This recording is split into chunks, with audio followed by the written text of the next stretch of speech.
عامر بن عبدالقیس میگه از بسیاری یارای پیامبر گرامی اسلام صلی الله علیه و سلم شنیدم که میگفتن اندیشیدن نور ایمان هست. این جمله خیلی عمیق است.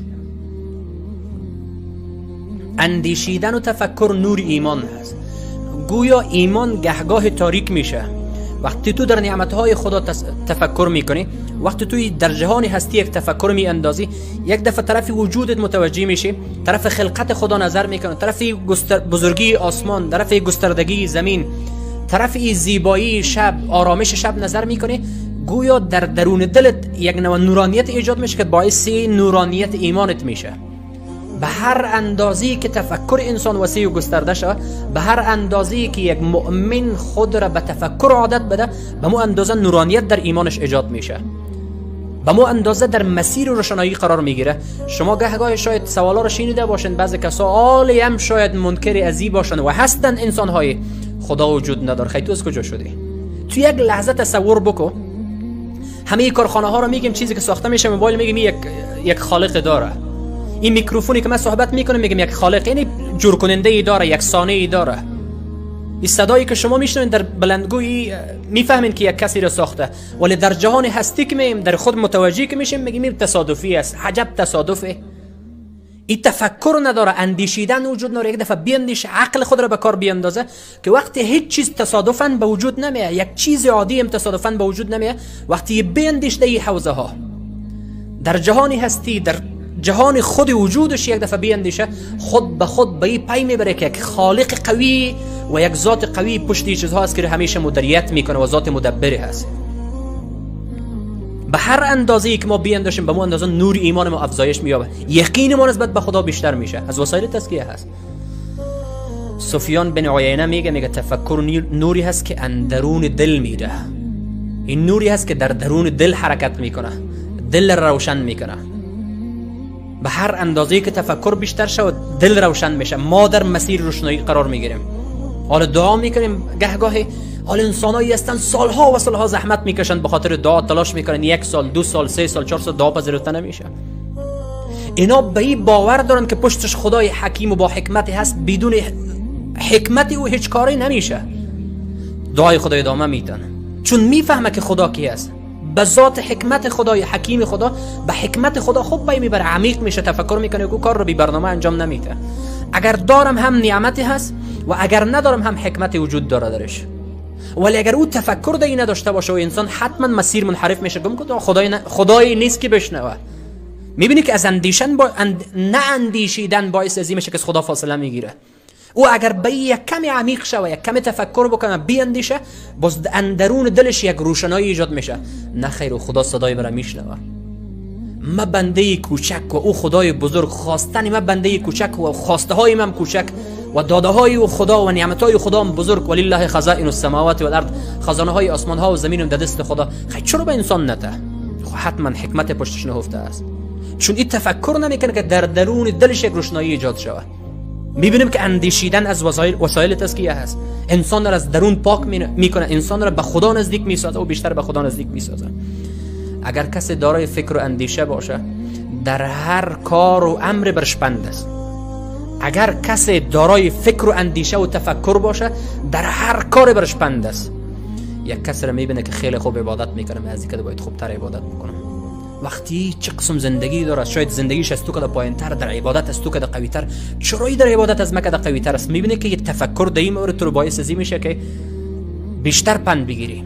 در هر مورد یک انسان فقیر را میبینه شکر میکشه، پند است. یک انسان غنی منحرف را میبینه که منحرف شد از مسیر خدا، با مو داشته هایش به خدا سرخم نمیکنه، پند میگیره که شکر خدای که من با حالت قرار ندارم. یک کسی مریض را میبینی که مریض هست، در بستر مریضی افتاده است و تو صحتمند هستی، یک لحظه تفکر پند است برات. یک کسی است نان شب خود را نداره و تو نان یک ماه تا لااقل داری، یک ماه تا داری، یک دفعه تفکر وادار میشی و پند میگیری. هر مؤمنی که دارای اندیشه و تفکر و اندیشیدن باشه، در هر امر برش پند است، هر کار برش پند است، حتی مریضی برش پند میشه. میگه خوب است یک زمان را ما بس حتمندی سپری کردیم. حالا ما گهگاهی شکایت میکنیم، نه حالا در روزا وضعیت اقتصادی خیلی خراب شده. از این معلوم میشه که قبل وضعیت اقتصادی خوب بوده، چرا شکر نمیکنی؟ امشب هیچ خوابم نبرد. توی امشب را متوجه است در حالی که یک کم تفکر دیگه شبها خوابت برده که امروز تشویش کرده که چرا خوابم نبرد. امروز خیلی غمگین بودم، از این معلوم بشه که دیروز خیلی خوش بودی. یک کمی اندیشه، یک اندیشیدن، یک کمی عمیق شدن، یک کمی تفکر کردن انسان را به موعظه و پند و تذکر وادار میکنه و یاد آوری است برش یک نوعی به طرف پند گرفتن حرکت میکنه، به شرطی از اینکه خوب تفکر داشته باشه دوامدار. متوجه باشین این تفکر و اندیشیدن خودش عبادت است. این در قرآن کریم که میگه تتفکرون یتفکرون، فکر یا فکر یتفکر یا یعقلون تعقلون، ینظرون تنظرون، افلم ینظروا ارأیت، تمامش تو رو وادار به این میکنه که ببین، نظر کن، متوجه شد، فکر کو، بیندیش. این به این معنا است که اندیشیدن از وسایل تزکیه و پند گرفتن است. ما نمی اندیشیم که پند نمیگیریم. ما همون لحظه زندگی خود را مورد مطالعه قرار میدیم، مورد دید ذربین قرار میدیم. چرا زندگی ما به این قسم شد؟ چرا من به این حالت گرفتار شدم؟ با سرش صحبت میکنم ان شاء الله. از یکی از بزرگای دعوت کسی پرسان میکنه که سیاهی و سختی دلم را چگونه دور بکنم که هم سیاهیش دور شوه و هم سختیش دور شوه. شاید اکثریتی مشکل را داشته باشه. هست در مسیر روشن، هست در مسیر نورانی از دید خودش، اما گویا در یک راهگمی عمیقی قرار داره. خوب عبادت خدا را میکنه، خوب روزه میگیره، خوب تلاوت قرآن میکنه، اما وقت دعا میکنه هیچ فکرش طرف دعا نیست، هیچ فکرش طرف این نیست که من چی میگم، چی میشه، از خدا چی میخواهم. یک نوع وسوسه، یک نوع راهگمی، یک سرگردانی در ایران محاصره کرده. ازش پرسان میکنه که سختی و سیاهی دل خود از چی دور، توسط چی دور بکنم؟ گفت اندیشیدن در خلوتها و مناجات با حضرت حق. اندیشیدن در خلوتها. من یک چیز براتون یادآوری میکنم، این فراموش شدن نشه، فرصت برش ایجاد بکنن. ماه مبارک رمضان است.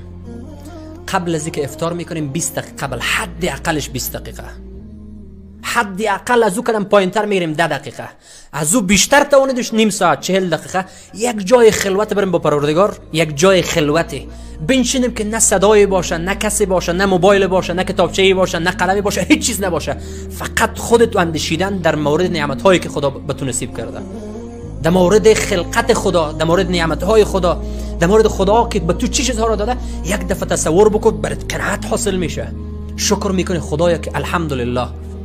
تو اگر متوجه باشی، یک کم فکر بکنی، به میلیون ها انسان از تو که به درجه پایین قرار داره، به میلیون ها، 10 نفر نیست، 100 نفر نیست، 1000 نفر نیست، 100,000 نفر است، به میلیون ها انسان از تو که پایین تر قرار داره. تو رو خدا ایمان نصیب کرده. 5 میلیارد انسان، بیشتر از 5 میلیارد انسان ایمان نیست نصیبشون. تو رو الله متعال ایمان در حالی که از خدا نخواسته بده. کجای ازی؟ گاه اوقات ما این مورد یک تصور کردیم که خدای شکرت که من ایمان از تو نخواسته بودم، رایگان به من نصیب کردی.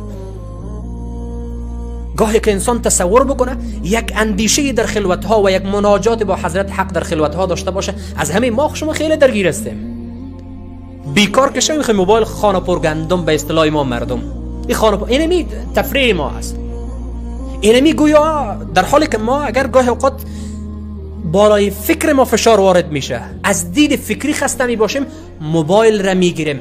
یعنی تفریح شد، در حالی که شما برن از دکتر پرسان که تفریح است یا دیگه هم خود به طرف خستگی سوق میده. خستگی فکری نیاز به ورزش فیزیکی داره، نه به اینکه ما باز به موبایل مصروف شویم. ولی متاسفانه ما در وقت خلوت‌های خود در موبایل مصروف میشیم، بجای از اینکه ما در یک خلوت با حضرت حق با الله متعال مناجات بکنیم و هیچ گپم نزنیم، صحبتم نکنیم، دعام نکنیم، نگویم استغفر الله، فقط بنشینیم سر خود رو به گریبان خود پایین بکنیم که خدایا دیروز تا این لحظه بالای ما چه قسم گذشت. دیروز الحمدلله نماز خدا خواندم، نمازای ما به جماعت بود، با خود میگیم تلاوت قرآن کریم کردم، گناه ما از روز قبل کرده کمتر بوده، از ماه قبل کرده کمتر بوده. شکر خدا باعث میشه که خدا را شکرگزار باشی. یک دفعه که باز یک کمی عمیق‌تر شه، دیروز بار کن یک گناه از مسئولیت گرفت، یک کسر غیبتش را کردم. در رمضان خود غیبت کردن قبل از رمضان هم گناه کبیره بوده. در نزد امام شافعی رحمه الله با غیبت روزه هم میشکنه. حالا من چرا غیبت بگم؟ در رمضان هم دیگه به اصطلاح ساده‌تر بگم خودم میگم دیگه آدم نمیشم.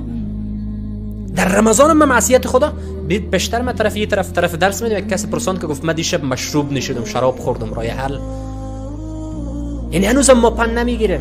الم یعنی الذین آمنوا ان تخشع قلوبهم لذکر الله. این رمضان و این رحمت خدا و این نعمتهای خدا، این ماه پربرکت، ماه رحمان، ماه خدا، هنوزم انسان به شراب مبتلا هست.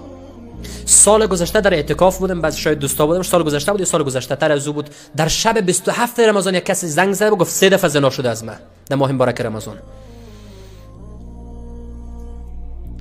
الله متعال ما و شما را حفاظت کنه. حالا یک دفعه کس تصور بکنه نه که ما یک گناهکار را بد ببینیم، خدا میتونست که تو را در اون موقعیت قرار بده، ولی تو را خدا مسیر هدایت نرکی، او را خدا به اون موقعیت قرار داده که او برای خود یک راه پیدا نکنه. برای خدا این موقعیت قرار داده. میبینیم که هر اندیشه باعث پن گرفتن ما میشه. یک کمی اندیشه کردن، یک کمی اندیشیدن، تفکر کردن. پس او بزرگ برش میگه و بزرگ دعوت برش میگه که اندیشیدن در خلوت ها، مناجات با حضرت حق، تفکر در جهان زیبا. جهان خیلی زیبا هست. شب با زیبایی تاریکیش، با تاریکی زیبایش میزیبه. این تاریکی اگر نمی بود شب خواب کردن لذت نمی داشت. و روز با روشناییش میزیبه. آفتاب با آموت و حرارت و نورانیتش میزیبه. مهتاب با اون زیباییش، ستاره ها در آسمان با اون زیباییش خوب میزیبه. یک دفعه انسان در جهان زیبا تصور بکنه، فکر بکنه، هیچ چیزی مخالف طبیعت تو نیست. حالا اگر آب رنگش یک قسم دیگه می بود، آسمان رنگش سرخ می بود، دوامدار امی تو سرخ می بود، ما زندگی ما بالای کره خاکی چه قسم می شد؟ در این کره خاکی چه قسم می شد؟ تفکر باعث میشه که انسان به سوی خدا رجوع بکنه و پند بگیره. ابن سلیمان دارانی میگه که من وقتی که از خانه بیرون میشم چشمم به هر چیزی میفته، نعمتی از نعمتهای خدا را با یاد میارم و پند میگیرم ازش. من از خانه که بیرون میشم هر کس را میبینم برای من یک پنده هست. یک روز یک کسی از بلند منزل خود پایین را نظر کرد که یک کس در اشغالدان ها و کثافت دانی ها مصروف جماهری کثافت ها و اشغال ها هست. شاید دیده باشین مردم رو هر روز میبینیم. این با خود گفت خدایا شکر که در جای او نیست. این طرف پایین در حال اشغال جمع کردن است که یک پهلویش یک دیوانه میگذره، عقل خود از دست داده، کارهای غیر نرمال میکنه، کارهای غیر عقلانی میکنه. این میگه خوب است که من در جای او نیست. این دیوانه میبینه که یک کسی به بستر افتاده در امبولانس است. در امبولانس از دور میبینه که در حالت خیلی بدی قرار به طرف شفاخانه انتقال میکنه. این با خود میگه، با خود یک اشاره، خوب است که در جای او نیستم. در بستر هست. این مریض در شفاخانه که میرسه یک کس رو میبینه که در حالت جان کندن است و جان میده. میگه خوب است در جای او نیستم، زنده هستم. میبینیم هر چیزی یک پنده هست. در هر چیز به شرطی از اینکه انسان صاحب خرد و عقل باشه، صاحب اندیشیدن باشه و فکر بکنه. ما گاه اوقات تفکر خود را فقط به دو چیز منوط و مربوط ساختیم، در آیات قرآن کریم، در جهان هستی و بس خلاص. فکر میکنیم که حوزه های اندیشیدن فقط امی دو چیز است، در حالی که یکی از دانشمندان میگه حوزه اندیشیدن و فکر کردن خیلی وسیع است. یکی از دایره هایش تفکر یا یکی از حوزه هایش تفکر در آیات قرآن کریم و تلاش برای فهم مراد خدا. تفکر در آیات قرآن کریم. من یک زمان به یاد من خدا ما عفو کنه، یک روز شاید 8 سال قبل بوده باشه، من یک روز در ماه مبارک رمضان، دیگه اخیر رمضان بود، یک کمی مرا تقوا گرفته بود. در 27 رمضان از صبح بعد از نماز سحری من چی رو شروع کردم؟ تلاوت قرآن کریم شروع کردم. ساعت 1 بجه ختم شد. تقریبا نمیفهم که 8 ساعت میشد یا 9 ساعت میشد، در حالی که رسول الله اجازه نداد که از 3 روز کس زودتر ختم بکنه. بعد این حالت با خود ختم کردم میره. بعدش یک روز یک استاد در مورد تفکر صحبت میکرد. حالا گاه من روزانه حتما 5 صفحه قرآن تلاوت میکنم، حتما، الا اگر کدام روزی کاملا فراموش بشه. البته تلاوت نه که بگذر سرش، فکر میکنیم که حالا این آیه چی معنا داره، چی میشه، اگر کدام جای سبب نزولش در سرم بفهمه بخوره که خوانده باشم، خیلی مفید تمام میشه. خیر است 2 جز قرآن کریم نخوانیم، 3 جز نخوانیم، 2 صفحه با تدبر و تفکر در معانی آیات خیلی لذت بخش است. پند برای انسان میشه. کذالک لنثبت به فؤادک ورتلناه ترتیلا. این قرآن به تدریج کم کم نازل میشه به خاطر تقویه قلب پیامبر است. شما یک دفعه می سوره ملک اش تلاوت میکن تا بال شاید نندیشیده باشیم. تبارک الذی بیده الملک و هو علی كل شیء قدیر الذی خلق الموت والحیات لیبلوکم. میبینید ایکم احسن عملا و هو العزیز الغفور الذی خلق 7 سماوات طباقا ما ترى في خلق الرحمن من تفاوت. هیچ تفاوت در خلقت. تو یک دفعه تصور بکن لذت بخش میشه، گویا خدا برات همراهت حرف میزنه، گپ میزنه، از قرآنت لذت میبره. در نماز استاد میشه میروز 5 وقت نماز خود یک وقتش مونده، خود نماز خفتن مونده، 4 وقت نماز خود خواندم. در این 4 وقت نماز یک دفعه به سبحان ربی الاعلی گفته باشیم که سبحان ربی الاعلی یعنی چی؟ پاکی هست پروردگار بلند مرتبه مرا. تو خود را خوب پایین میکنی، این پیشانی تر به خاک میسایی، بعدش میگه سبحان ربی الاعلی. 32 بار در 24 ساعت سوره فاتحه را در نمازها میخوانیم. ایاک نعبد و ایاک نستعین. خاص تو را عبادت میکنیم و خاص از تو کمک میخوایم. اینو که یک دفعه انسان تصور بکنه خیلی لذت بخش است، ولی ما می تصور نداریم. بس کسا سوال میکنیم که در نماز فکر ما دیگه طرف میره. اما ما شما بعد از تراویح میخوانیم، شما امیم شبیر یک برنامه براتون بگیرین. او که تلاوت میشه، قاری که تلاوت میکنه، در پشت سر شما مو آیه رو ترجمهش فکر بکنین. هیچ نمیفهمین که چی گپ است. یعنی گویا این نماز این تو زود میگذره سرتون، با خود میکاش که یک کم دیگه هم دوام دار شوه، ولی که فکرتم نباشه خسته کن تمام میشه برات خیلی سخت. طرف از این متوجه میشه که چی وقت گفته شفیق الرحمن چی وقت میگه صلات الوتر. و روز یکی از دوستا گفته بودم بعد از تراویح باشه خوشطبعی شه، در وقت نماز تراویح مولای امام میگه صلات الوتر، نماز وتر میگه میره اول میگفته اول دیگه نیست، خب باید تراویح رو بخونیم باز بعد از بگه صلات الوتر. دوم تفکر در نشانه های آشکار هستی. ما تفکر در هستی یک دفعه داشته باشیم. این هم یکی از حوزه های اندیشیدن هست، یکی از حوزه های تفکر است در خدا که چیزی را به ما نصیب کرده. ما از چیزهای استفاده میکنیم رایگان. اگر این آب در بدلش پول از ما گرفته میشد توانایی پرداختش نزدیکی بود، رایگان است. نه خیلی چیزی گرانبها اما رایگان. اکسیژن گرفتن وقتای کرونا برای ما خوب معلوم شد که اکسیژن چقدر قیمت شده بود. حالی هم قیمت است، حالی هم کم بودی احساس میشه، ولی رایگان هست. چشم، حالا ما تعمیل از یک حرف میزنیم، تنها با یک حرف زدن ما هر کلمه‌ای که تلفظ میکنیم 22 عضله باید یک جاشه و بعدش باید تو حرف بزنی. 22 عضله. این دست که بلند میشه برای ما عادی است. 50 عضله باید یک جای شه که دست باید بلند شه. برای ما عادی است، میگیم شانه است دیگه بلند میشه، فقط دیگه خلاص هیچ گپی نداره، بلند میشه. 50 عضله باید دست به دست هم بده که باید بلند شه. قدم میزنی 200 عضله باید یک جای شه، بعد از باید تو قدم بزنی. یکی از دانشمندان میگه برای ما حال خیلی عادی شده. حالا خیلی عادی شده از خواب بلند میشیم، میریم حمام وضو میگیریم، دهن خودم میشویم، میریم نماز استاد میشیم، هیچ به فکرمان از در حالی که یک کس نمیتوانایی رو نداره. تفکر در نعمتهای خدا و الطاف خدا که الله متعال چقدر نعمتها بالای ما کرده. هر زمانی که ما نداشته های خود را فکر بکنیم، فقیرترین فرد دنیای نمی انسان است که نداشته های خود را متوجه است. داشته ها و این تعدوا نعمت الله لا تحصوها. تفکر در عیب های خود انسان، ما چقدر عیب ها دارم. ما خود تمام نکتای سیاهی که در دیگه انسان ها دیده میشه او رو خوب میبینیم. تخته کاملا سفید یک نقطه سیاه سرش باشه ما سیاه را میبینیم. ما یک دفعه انسان در عیب های دیگه مردم را یک دفعه نبینه، عیب های خود را متوجه شه. ما خود در یک جایی که می نشینیم دیروز تو کار خوب نکرده بودی یا نه، باز یک روز بعد رو دیگه باز میکشیم براش، یک هفته بعد باز براش میکشیم. یک دفعه تو به خود متوجه شو که تو خودت کی هستی. افی انفسکم فلا تبصرون. خود را خوب میشناسی که چه قسم آدم هستی. یک دفعه خود را متوجه شو که چقدر عیب در ما وجود داره. دیشب در نماز استاد بودیم، جناب حیات الله صاحب تلاوت میکرد، یک کمی در تلاوت مکس کرد، ماشم کیده پشت سر بود، گفت خوب است که تراویح پیش نمیشه. و جناب حیات الله صاحب قاری خیلی ورزیده، خیلی لایق، خیلی با تجوید. متوجه شدین؟ او یک دفعه مکس میکنه میگه خوب است که خودت در تراویح پیش نمیشی. یعنی او دیگه خوبی های متوجه مد نظر نیست. تفکر در نعمت وقت خیلی مهم است. نه رو برای پند عبرت میگم. تفکر در نعمت وقت. ما این وقت را الله متعال در اختیار ما و شما قرار داده. عالمی لحظه ما شما الحمدلله چای می نوشیم، نه بعدش میریم طرف نماز خود را ادا میکنیم. یک کس دمی آرزوست کاش که امروز رو من روزه میگرفتم ولی مریض بود نتونست روزه گرفته. اصلا میتونه نیست.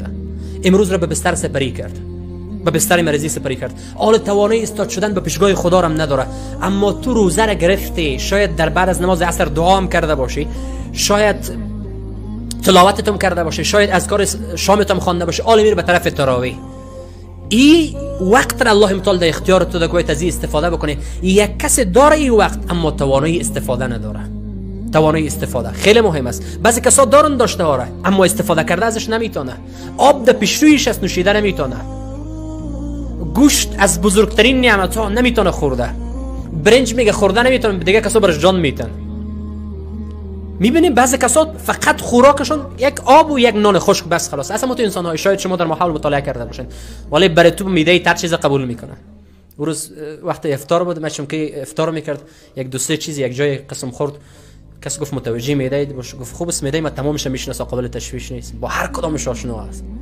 میبینیم که آشنا با ایمانه که توانایی خوردن هر چیز را دارم و اندیشیدن برای روزی واپسین که یک روز میه که ما از این دنیا رخت سفر میبندیم و او هم از لحظه مرگ تا رسیدن به بهشت یا خدای نکرده تا به جهنم. رسول الله صلی الله علیه و سلم میفرماید که كنت نهیتکم عن زیارت القبور الان فزوروها فانها تذکرکم الاخره. ما شما را منع کرده بودم از زیارت قبرها ولی آل براتون اجازه میتون به خاطری که براتون پند است که شما پند بگیرین. عبدالله بن مبارک یک روز یک مرد در کنار گورستانی دید که در کنار گورستان ها استاد بود و کنارش یک زباله‌دانی بود. گفت او برادر متوجه باش، تو در پهلوی دو گنجینه استاد است که هر دوش برات درس عبرت است. گنجینه اموال و اشغال دانی و گنجینه انسان ها، هر دویش بر درس عبرت است. مال دوج افتاد آخرش نهایتش و انسان جایش دوج افتاد. پس تو چی میکنی؟ تو هم یک روز دی تو موقعیت قرار میگیری. یک کمی دی انسان اندیشه بکنه و تفکر در احوال گناهکارا.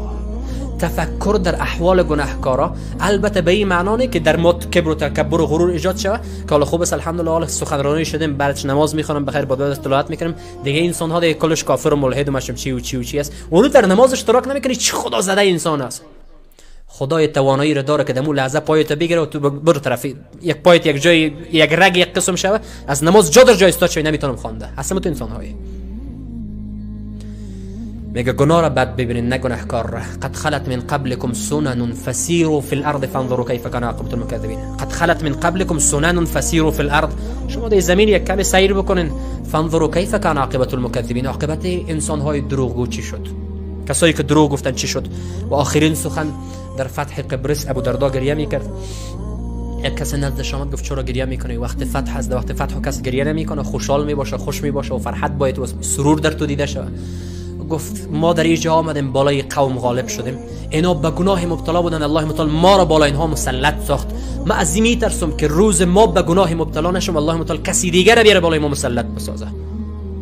اندیشیدن به احوال او کسایی که الله متعال به خاطر گناهشان اونها را شکست داد، به خاطر فسادشان اونها را شکست داد، عالم گناه نکنم که الله متعال کسی دیگر بالای ما مسلط نکنه. این همیشه به هر اندازه‌ای که ما اندیشه بکنیم پس این اندیشیدن از وسایل تزکیه هست. هر مؤمنی که یا هر انسانی که در هر امری اندیشه داره، تفکر داره، تعقل داره، خردورزی داره، عمیق شدن داره، در هر کار برش پند می باشه. اگر حق گفته باشم از جانب الله و رسول الله صلی الله علیه و سلم بوده، اگر حق گفته باشم سهم شیطان بوده، اشتباهی لفظی، خطای گفتاری و علمی رو به بزرگواریتون عفو بکنید. السلام علیکم و رحمت الله و برکاته.